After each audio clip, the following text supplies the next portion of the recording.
ഡൽഹിയിലെ ജന്തർ മന്ദറിൽ നടന്ന CJPയുടെ പ്രൊട്ടസ്റ്റ്.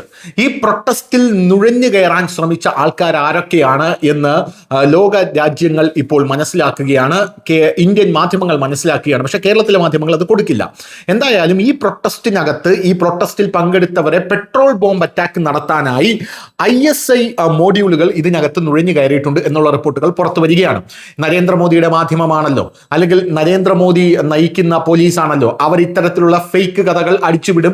അത് CJP പ്രൊട്ടസ്റ്റിനെ തകർക്കാനാണ്, യഥാർത്ഥത്തിൽ അവിടെ വിദ്യാർത്ഥികൾ മാത്രമേ ഉള്ളൂ എന്നൊക്കെ നിങ്ങൾക്ക് വാദിക്കാം. പക്ഷേ ഇത് യഥാർത്ഥത്തിൽ നരേന്ദ്രമോദിയുടെ പോലീസ് അല്ല ഇവരെ കണ്ടുപിടിച്ചിരിക്കുന്നത്. ആം ആദ്മി പാർട്ടി ഭരിക്കുന്ന പഞ്ചാബിലെ പോലീസാണ് ഇപ്പോൾ ഈ ISI മോഡ്യൂളുകളെ പഞ്ചാബിൽ തൂക്കിയിരിക്കുന്നത് എന്നുള്ള റിപ്പോർട്ട് പുറത്തു വരുന്നു. പഞ്ചാബ് ഭരിക്കുന്ന ആരാണ്? ആം ആദ്മി പാർട്ടി.